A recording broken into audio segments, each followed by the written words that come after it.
SSC के खिलाफ आंदोलन आज पहली बार, ये नया नहीं है, इससे पहले भी आंदोलन होता रहा है। जिस समय टीसीएस एग्जाम कंडक्ट कराते थे, उस समय भी ऐसे छोटे छोटे आंदोलन होते जा रहा था।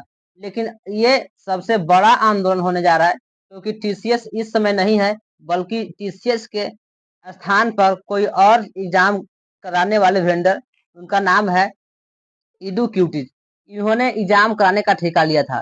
अब एसएससी ने इन्हें एग्जाम कराने का ठेका क्यों दिया, इससे पहले आप समझ लीजिए। क्योंकि एसएससी ने एग्जाम कराने वाले ठेकों के लिए एक बोली लगाई, और उनमें टीसीएस भी आया था। और टीसीएस ने अपना बताया कि हम 450 करोड़ रुपया एग्जाम कराने में लेंगे।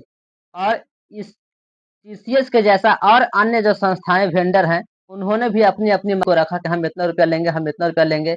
उनमें से सबसे कम बोली वाले एंड सबसे कम दाम वाले इडुक्यूटीज ने ठहराया। उन्होंने कहा कि हम 274 करोड़ रुपया में एग्जाम कंडक्ट करा लेंगे।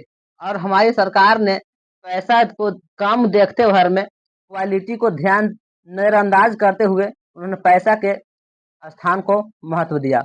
ये इडुक्यूटी ने एग्जाम करने का ठेका ले लिया और एग्जाम कराना शुरू कर दिया।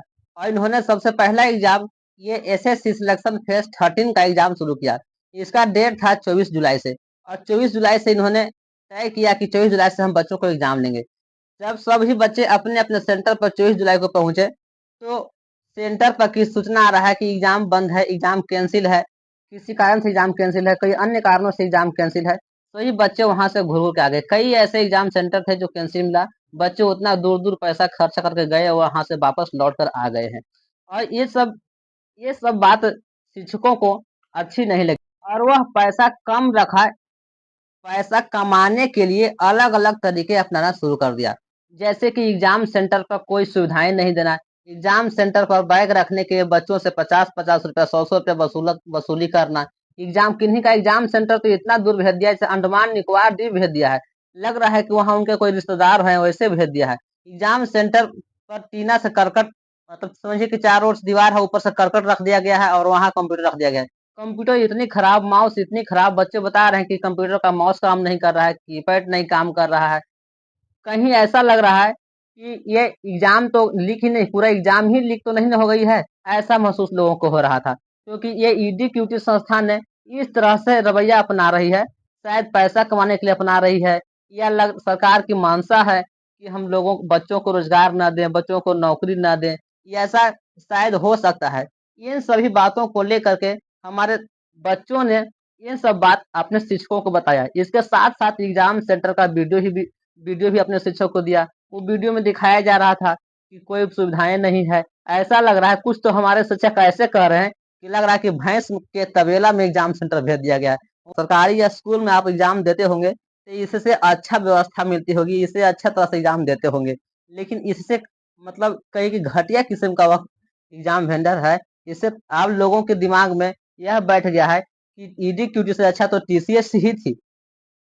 लोग टीसीएस को इससे तुलना कर करके अच्छा समझेंगे, लेकिन टीसीएस भी अच्छा रहती तो फिर दूसरा एग्जाम वेंडर को दिया क्यों जाता। टीसीएस जब अच्छा से एग्जाम कंडक्ट कराती रहती, वह फेयर तरीके से एग्जाम कराती, कोई किसी प्रकार का कोई सूचना नहीं मिलता, कोई बदनामियां उनके पर नहीं होता, तो ऐसा क्यों दूसरा वेंडर को दिया था।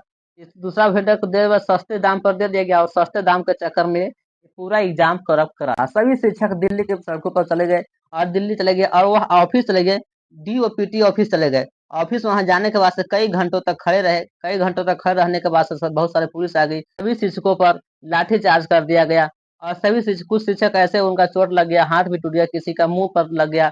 सोचे कि इतने शिक्षक को, मतलब बड़े बड़े शिक्षक वहां जब पहुंचे गए थे, तो वो शिक्षक तो आंदोलन कर रहे थे, तो शांतिपूर्वक कर रहे थे। ऐसा नहीं कि वह शिक्षक थे जो वहाँ उग्र तरीके से आंदोलन कर रहे थे, अपनी बात रख रहे थे। वो ऑफिस के सामने उनसे बात रख रहे थे, अध्यक्ष से बात करते और बताते कि इन्हें समस्या ऐसा ऐसा हो रहा है, बच्चों के साथ ऐसा क्यों हो रहा है, इसका निदान के लिए करते।